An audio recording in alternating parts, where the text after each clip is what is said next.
Good morning, students. In the last class, I explained the all related aggregates. ठीक है, all related aggregates about the determination of national income and national output, like aggregate demand, aggregate supply, consumption function, saving function, investment and XYZ. अब हम main जो हमारा chapter है कि demand है कि the income determination, the theory of the income determination, आज हम उस क्वेश्चन पे आ रहे हैं.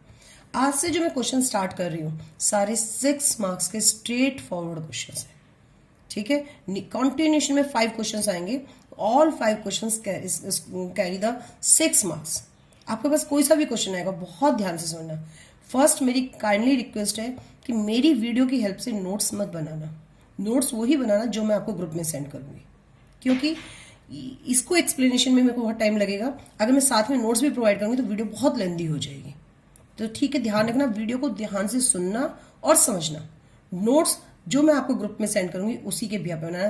This is my kindly request.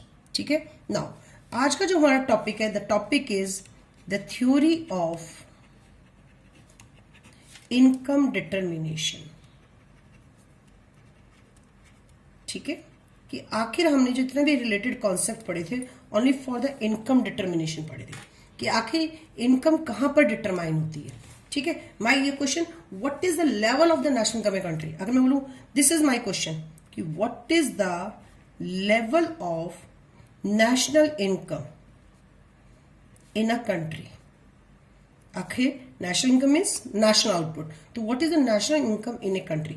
एक कंट्री कैसे डिसाइड करती है कि मुझे कितना नेशनल इनकम रखनी है, कितना नेशनल आउटपुट करना है, कि यही प्रोडक्शन करना है, लेकिन where it will stop. Clear है. तो हमारा क्वेश्चन आज यही राइज होगा कि एट द लास्ट इकोनॉमी अपने प्रोडक्शन को कहां पर स्टॉप करेगी. अगर मैं शॉर्ट फॉर्म में बोलूं तो इकोनॉमी अपने प्रोडक्शन को इक्विलिब्रियम कंडीशन में स्टॉप करेगी. अब what is the equilibrium condition है. Equilibrium means there is no tendency to change. ना इसके बाद वो राइज करेगी ना इसके बाद वो फॉल करेगी. इक्विलिब्रियम मीन्स जब इकोनॉमी इक्विलिब्रियम में आ जाएगी. Equilibrium means there is no tendency to change. ठीक है, ना उसको अपने प्रोडक्शन को इंक्राइज करना है ना इकोनॉमी को अपने प्रोडक्शन को फॉल करना है, वहां पे स्टॉप करेगी. तो आखिरी इक्विलिब्रियम किस चीज से फाइंड आउट करेंगे. तो अकॉर्डिंग टू दिस थ्योरी हमने 2 कॉन्सेप्ट मेन पढ़े थे, एग्रीगेट डिमांड, एग्रीगेट सप्लाई. तो जहां पे सिंपल भाषा में लैंग्वेज में बात करूं तो AD is equals to S. जहां भी AD is equal to S हो जाएगा वहीं पे हमारी डिटर्मिनेशन हो जाएगा इक्विलिब्रियम नेशनल इनकम का. अब स्टार्ट करते हैं कि अब हमारे पास कैसे अप्रोच है. मैंने सिंपल सा आंसर दिया, the equilibrium of national income is determined at the point where AD is equals to AC. ठीक है, इट मीन्स डिटर्मिनेशन वहीं पे होगा जहां पे हमारा AD is equal to AS हो जाएगा. क्लियर हो गया. It means the equilibrium is where AD is equal to AS. तो दिस इज मेरी फर्स्ट इक्वेशन आ गई कि इकोनॉमी में नेशनल आउटपुट का डिटर्मिनेशन वहीं पे होगा जहां पे AD is equal to AS होगा. अब ये भी क्वेश्चन राइज होता है, why here only. It means it has a 2 aspect. Either AD is greater than AS तो कौन सी इकोनॉमी में प्रॉब्लम क्रिएट होती है, either AD is less than AS तो इकोनॉमी में कौन सी प्रॉब्लम क्रिएट होगी. तो एट द लास्ट हम यहां पे आके स्टॉप करेंगे, वो हम थोड़ी देर में डिस्कस करते हैं.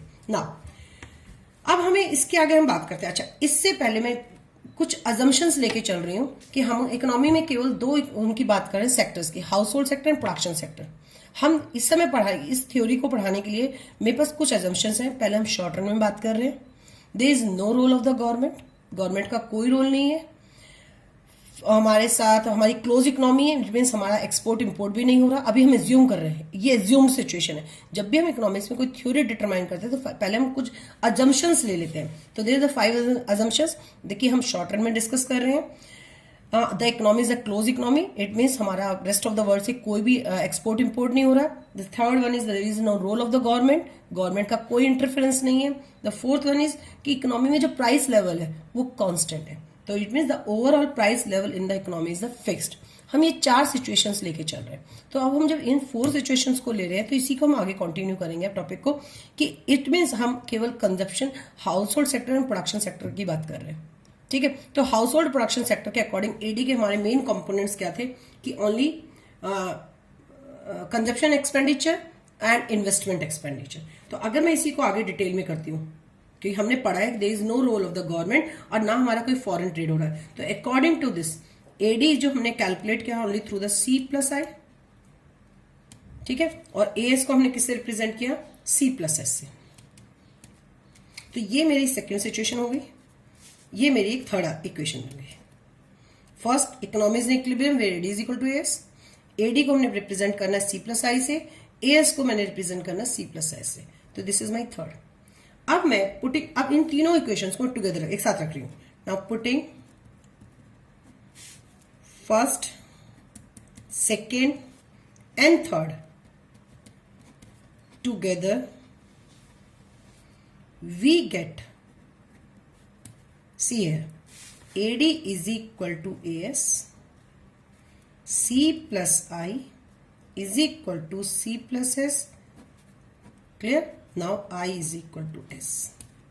That means अभी हमने क्या पढ़ा, the economy is in equilibrium only at that point where AD is equal to AS. This is the first approach for the determination of the national income. तो on the behalf of this अब हमारे पास new approach कौन सी आई, S is equal to I. This is the first approach, this is the first approach, this is the second approach. Clear? This is the second approach for the determination of national income and output.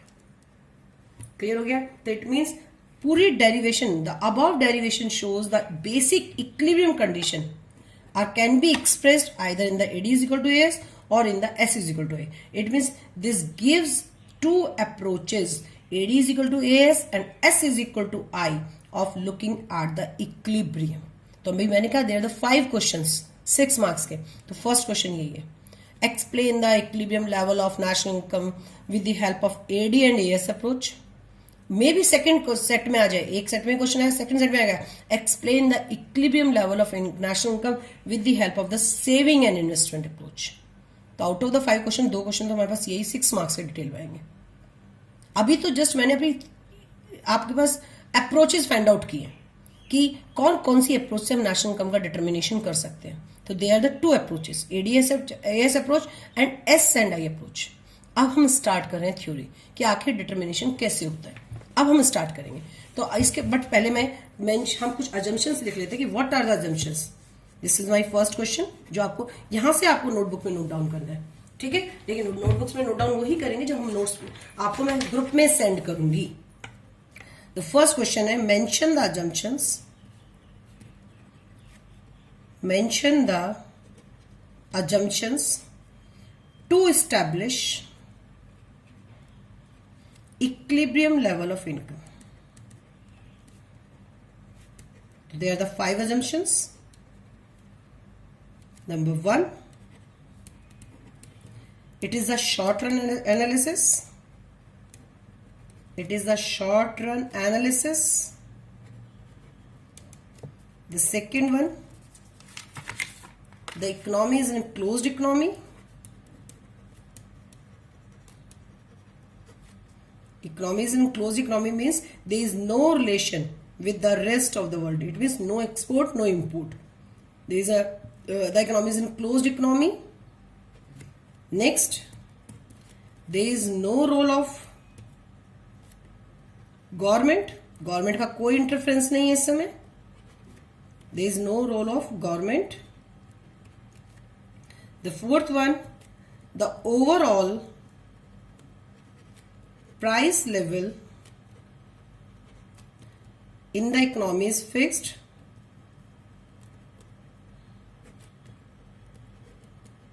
It means the overall price fixed है तो there is no impact on the demand, aggregate demand. And the last one is जो हमने last class में पढ़ा था autonomous investment. अब उसकी requirement है हमें the investment is assumed to be constant.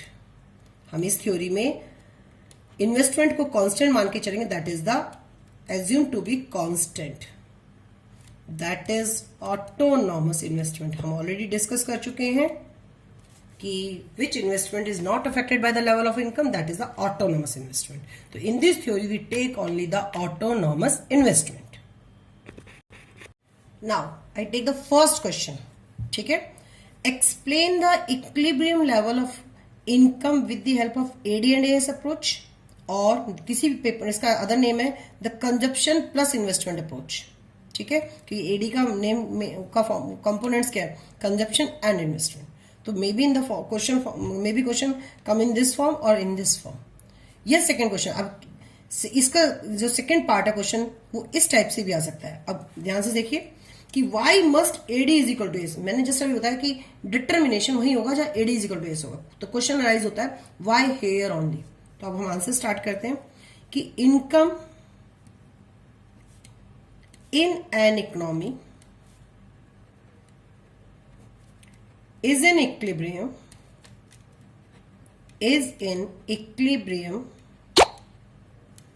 at that level at which AD is equals to AS, ठीक है। कि इकोनॉमी इक्विलिब्रियम में तभी होगा जब AD is equal to AS होगा। तो क्वेश्चन राइज होता है कि if AD is not equals to AS तो क्या प्रॉब्लम राइज होगी, क्या question rise. It means the economy is not in equilibrium. Why not in equilibrium? It means they are the two aspect, the one is greater, AD is greater than AS, the second aspect is AD is less than AS। They are the two aspect arise. If AD is not equal to AS तो AD is greater than AS और AD is less than AS। इस concept को समझाने से पहले मैं आपको एक शेड्यूल से अब डिटेल्स हम क्वेश्चन पढ़ेंगे। सपोज करो ये इतनी शेड्यूल हमें ऑलरेडी शुरू से पता है, income rise, consumption rise, but at the zero income there is minimum consumption. As income rise saving is also rises. At a certain point consumption is equal to income, तो at that point saving is zero. ये हम already सब discuss कर चुके हैं। अब मैं पूरी सी शेड्यूल की हेल्प से, मैंने इसलिए वही शेड्यूल लिया जो मैं फर्स्ट डे से यूज कर रही हूं। अब इसी शेड्यूल की हेल्प से हम डिटर्मिनेशन निकालेंगे। मैंने अभी बोला था कि आई हम कांस्टेंट लेंगे एक गवर्नमेंट का minimum investment expenditure for the development और द इकोनॉमिक ग्रोथ। तो सपोज करो मैंने यहाँ 5 लिया है, एज्यूम्ड है मेरा 5 क्योंकि हमने पहले बोला कि take the autonomous investment which investment is not affected by the income. तो ये मेरी सेविंग एंड इन्वेस्टमेंट की कॉलम हो गया। We already know the formula of the C plus I is equal to AD and AS formula is the C plus S। Done. अब हम starting से करते हैं। अगर if in the economy there is a zero level, तो at this level what is the planned expenditure by the household sector और the production sector? What is the planned expenditure? AD means planned expenditure done by the household sector and the production sector. Household sector ने जो करना है consumption expenditure है, और producer sector ने जो करना है वो इन्वेस्टमेंट एक्सपेंडिचर है। तो at the zero level of income, क्योंकि हम सारी स्टोरी AD एंड AS की डिस्कस करेंगे, ठीक है, क्योंकि हमें इक्विलिब्रियम डिस्कस करना। तो सपोज करो eight the zero level of income what is the planned expenditure in the economy? तो C plus I 20 plus 5 25। But at that time what is the production in the economy? What is the planned output? There is no output. Formula C plus S 20 plus minus 20 C plus S 0। तो फिर आखिर economy की demand कहां से पूरी हुई? तो इससे पहले हम एक दो वर्ड पढ़ेंगे कि डिजायर्ड लेवल ऑफ आउटपुट, ठीक है। द डिजायर्ड लेवल कि इकोनॉमी के पास एक उसने स्टॉक मेंटेन किया होता है, इकोनॉमी ने अपना एक स्टॉक मेंटेन किया होता है।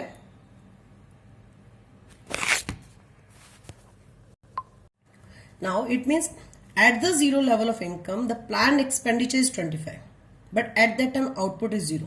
तो एट द लास्ट इकोनॉमी में डिमांड कहां से पूरी हुई? तो आपको ऑलरेडी मालूम होगा कि producer keep a certain ready stock of goods that is called inventory. एक प्रोड्यूसर अपने पास स्टॉक में रखता है कि इसे मुझे सप्लाई नहीं करना है, ये मेरे पास इमरजेंसी के लिए स्टॉक मिलेगा। वो सप्लाई का पार्ट नहीं होता, ठीक है, जिसे हम अपने इकोनॉमिक टेक्निकल टर्म में इन्वेंट्री का नाम देते हैं कि प्रोड्यूसर ने एक स्टॉक में अंदर माल रखा हुआ था, उसको हमने बोला इन्वेंट्री। बट इकोनॉमी में एट द टाइम प्रोडक्शन नहीं हुआ ड्यूरिंग द अकाउंटिंग ईयर, लेकिन डिमांड हो गई। तो अब ये डिमांड इकोनॉमी की कहां से पूरी हुई? ऑब्वियसली इकोनॉमी की डिमांड इस स्टॉक में से पूरी हुई। जब इस स्टॉक में से डिमांड पूरी होगी तो जो स्टॉक है हमारा कि जो इन्वेंट्रीज थी वो start falling and come below the desire level. इसलिए कि लेवल डिसाइड किया था कि मुझे इतना स्टॉक हमेशा मेंटेन, जैसे 100 यूनिट सपोज एग्जांपल है, 100 यूनिट्स का मैंने स्टॉक रखा है कि ये स्टॉक मुझे हमेशा बना के रखना है 100 यूनिट्स, बट किसी रीजन से मुझे वहां से 20 यूनिट निकालनी पड़ गई। तो अब मेरे पास केवल कितनी यूनिट्स हैं? 80 units. Desire level of stock कितना था मेरा? 100। तो इट मीन 20 यूनिट्स मेरे लिए कम हो गई। मैंने एट द टाइम डिमांड तो पूरी कर दी इकोनॉमी की, सप्लाई करके यहां से लोगों की डिमांड पूरी कर दी, लेकिन जो मैंने मेंटेन करना चाह रही थी 100 यूनिट्स का, वो तो नहीं हो पाया। तो अब वो बिलो द डिजायर्ड लेवल हो गया। तो उस डिजायर्ड लेवल को मेंटेन करने के लिए इकोनॉमी क्या करेगी? प्रोडक्शन करेगी। This is the point. तो यही आपको आज पूरी ध्यान से स्टोरी पढ़नी है कि अब यहां से वापस करते हैं कि अगर इकोनॉमी में ये था तो इट मीन्स प्लान्ड एक्सपेंडिचर ज्यादा था और प्लान्ड आउटपुट कम था। क्लियर हो गया? तो अब हमारे पास कौन सी सिचुएशन है? It means AD is greater than AS की सिचुएशन है। तो जो हमारा ये था इन्वेंट्रीज था वो कितना है? माइनस में 25। हम बिलो द डिजायर्ड लेवल आ गए। तो हम इस सिचुएशन को इस टाइप से एक्सप्लेन करेंगे कि if AD is greater than AS, if AD is greater than AS, it means buyers are, first line में, buyers are planning to buy more goods and services than producers planning to produce। Producers ने जितना plan किया था production करने के लिए, market में demand उससे ज्यादा थी। ठीक है, the buyers are planning to buy more goods than the producers are planning to produce. तो एट द लास्ट हमने जो डिमांड पूरी की कहां से की? हमने अपना इन्वेंट्रीज में से निकाल के की। It means this as a result inventory start falling. जो इन्वेंट्रीज थी वो क्या हो गई? कम होने लगी and come below the desired level. जितना लेवल हम मेंटेन करना चाहते थे हमारा आउटपुट क्या हुआ? उससे स्टॉक हमारा कम होता गया। तो अब इस स्टॉक को मेंटेन करने के लिए to bring back the inventories at a desired level, at the desired level, producer expand their production। तो इकोनॉमी क्या करेगी? प्रोडक्शन को बढ़ाएगी, तो इकोनॉमी में प्रोडक्शन बढ़ेगा। इट मीन्स अगर AD is greater than AS की थी तो प्रोडक्शन स्टॉप नहीं हुआ, प्रोडक्शन को और इंक्रीज किया गया अगर इकोनॉमी में AD is greater than AS की सिचुएशन थी। क्लियर है? This raise the income level. This जब प्रोडक्शन बढ़ेगा लोगों को एम्प्लॉयमेंट मिलेगी, तो this raise the income level. कब तक?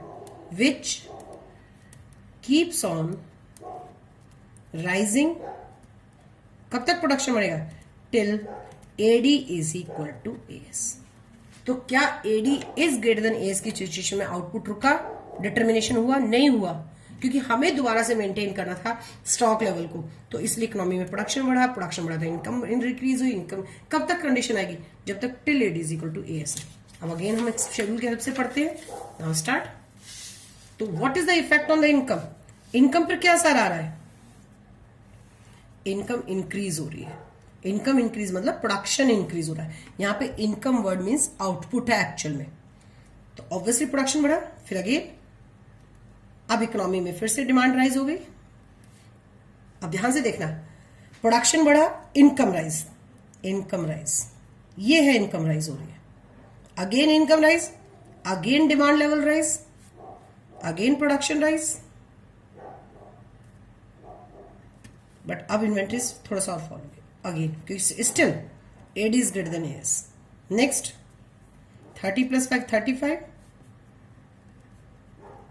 again 35 plus 40, still हम इसी सिचुएशन में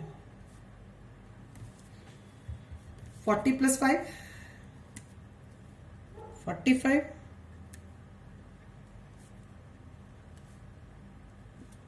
तो स्टिल यहां तक AD is greater than AS, AD is greater than AS, AD, तो सिचुएशन वही चलती रहेगी कि स्टॉक में से निकाला, वापस डिजायर लेवल ऑफ स्टॉक पे आने के लिए economy increase the production, production increase कब तक करेगी, कब तक प्रोडक्शन करेंगे इकोनॉमी में, जब अब आके हमने देखा AD is equal to AS हो गया। एट दिस पॉइंट इकोनॉमी में planned expenditure is equal to planned output. Clear हो गया, दिख रहा है आपको? Prior to this equilibrium AD is greater than AS की सिचुएशन थी। जब क्वेश्चन आएगा why must AD is equal to AS, तो आपको ये दोनों एस्पेक्ट समझाने हैं, AD is greater than AS की सिचुएशन पूरी and AD is less than AS की सिचुएशन पूरी। Eight this level of output economy में जितनी डिमांड थी, इकोनॉमी ने अब उतना प्रोडक्शन अचीव कर लिया, अब अपने टारगेट पे पहुंच गई इकोनॉमी कि मुझे इतना प्रोडक्शन करना है। अब इकोनॉमी की सभी डिमांड्स हुई, तो उस समय इन्वेंट्री में से मुझे बिल्कुल नहीं निकालना पड़ा। इन्वेंट्री मेरे जितना मेरे को रिकॉर्ड मेंटेन करना था इन्वेंट्रीज का, वो है। तो this is the equilibrium position. तो इस कंडीशन के अकॉर्डिंग, क्योंकि at this point AD is equal to AS, तो according to this is the equilibrium level of national income. Economy ने अपना प्रोडक्शन यहां पे आके रुका, this is the equilibrium level of income. 0, 10, 20, 30, this is not the equilibrium, because at the all level the AD is greater than AS।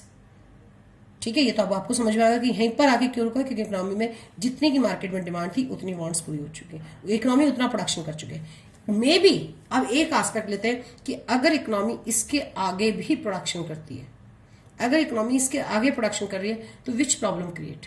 Now start again, income rise, again aggregate demand rise, again production rise, but here see here, अब economy ने plan किया था कि economy में production हो गया 60,000 करोड़ का, लेकिन डिमांड केवल कितनी है? 55 करोड़ की।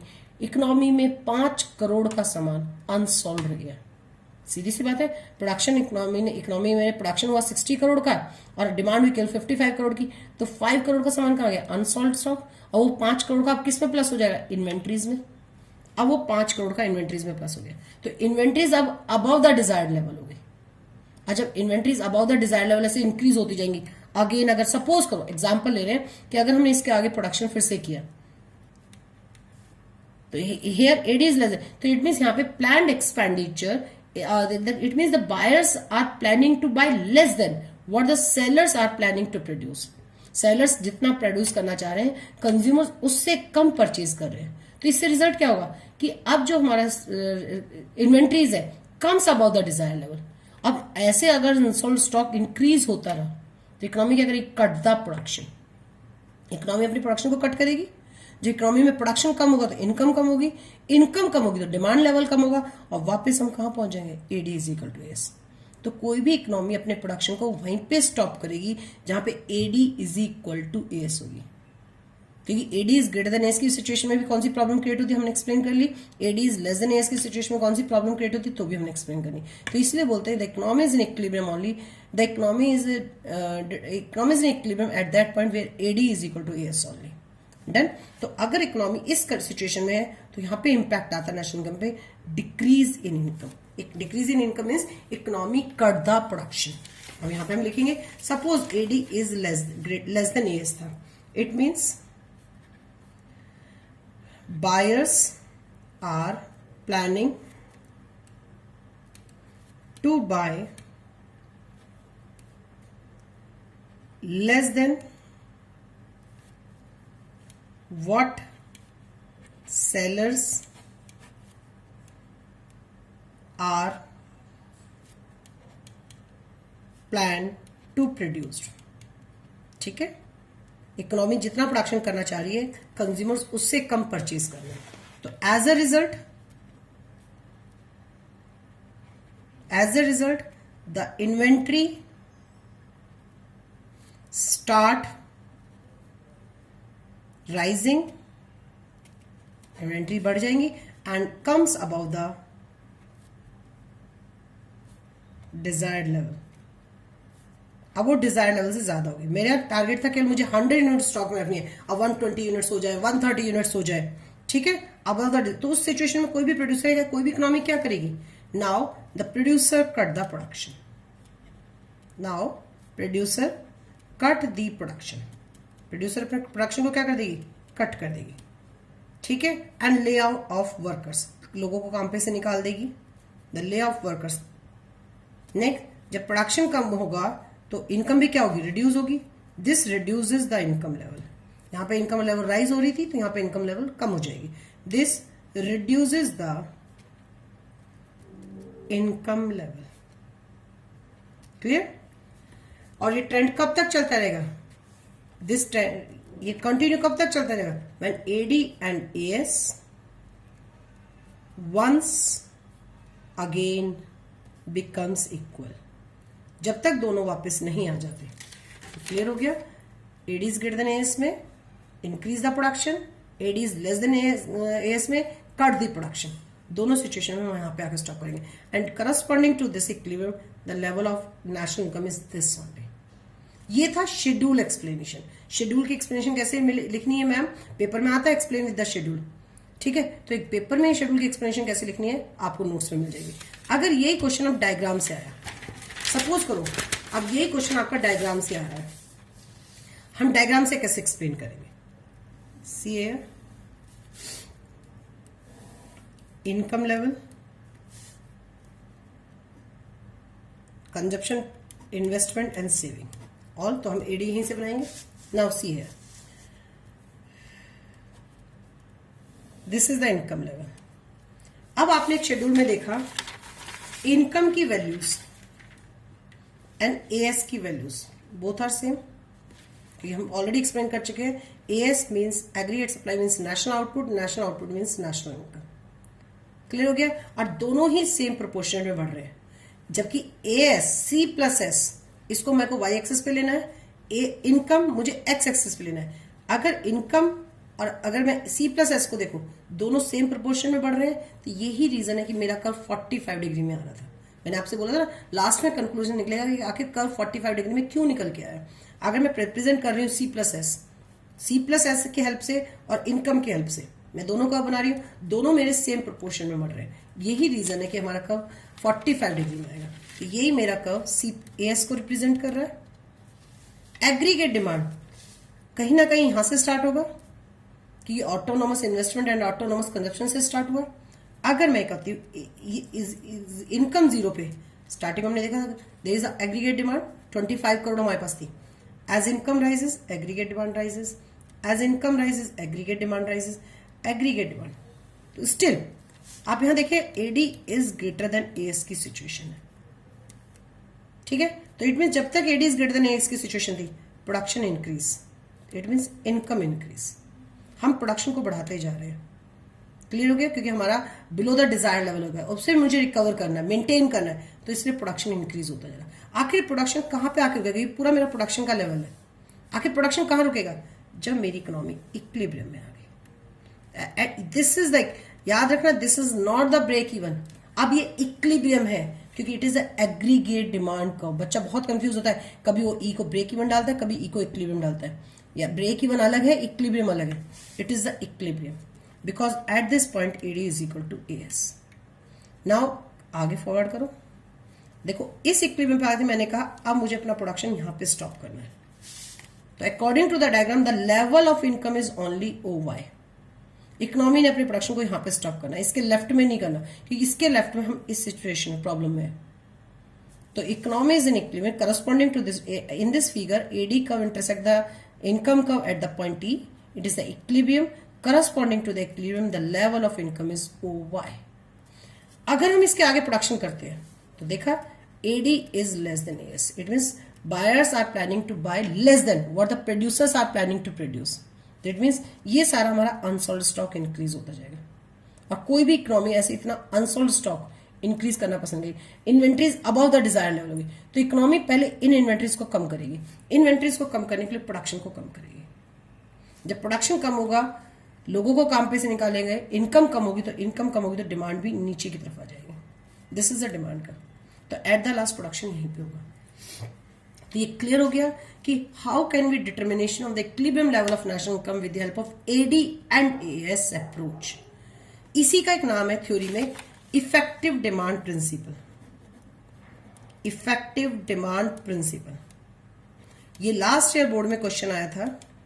Explain the effective demand principle with the help of numerical example और with the help of schedule. Effective demand कुछ नहीं है, this is the effective demand. ये जो ये है, this is the effective demand at that level of AD. ये AD को ही तो रिप्रेजेंट कर रही है। At that level of AD where AD is equal to AS. ये इस साल भी बोर्ड में 1 मार्क्स का क्वेश्चन है। What is effective demand? It is that level of output where AD is equal to AS. Once again I repeat, इस साल board में 1 मार्क्स का क्वेश्चन है। What is effective demand? It is the effective demand. It means at that level of output where it is not effective demand, it is not effective demand, it is not effective demand. Once again, it is not effective demand, it is not effective demand, it is not effective demand. Only this is the effective demand. It means at that effective demand is that demand at that level of output where AD is equal to AS. ये इस साल board में 1 marks का question है। Last year board में question था, explain the concept of effective demand principle with the schedule. This is the schedule. This is the schedule. तो ADS approach आएगा क्वेश्चन, तो भी आपको यही शेड्यूल बनानी है। आपके पास इफेक्टिव डिमांड प्रिंसिपल आता है तो भी यही शेड्यूल बनानी है। इफेक्टिव डिमांड प्रिंसिपल डायग्राम से आएगा तो भी यही डायग्राम है। एडीएस अप्रोच का भी यही डायग्राम है। अब इसी के बिहाफ पर मैं नेक्स्ट क्लास में आपको सेविंग एंड इन्वेस्टमेंट अप्रोच समझाऊंगी। सेविंग एंड इन्वेस्टमेंट अप्रोच में डायग्राम डिफरेंट हो जाएगा, लेकिन शेड्यूल हम कॉन्टिन्यूशन में यही यूज करेंगे। क्लियर हो गया? ऑन इसी शेड्यूल के बिहाफ पर मैं आपको saving and investment approach explain करूंगी। तो this is my first question 6 marks. ठीक है, प्लीज थॉरो करना। अगर कोई भी डाउट है कभी भी कॉल करके डिस्कस करेंगे। Thank you.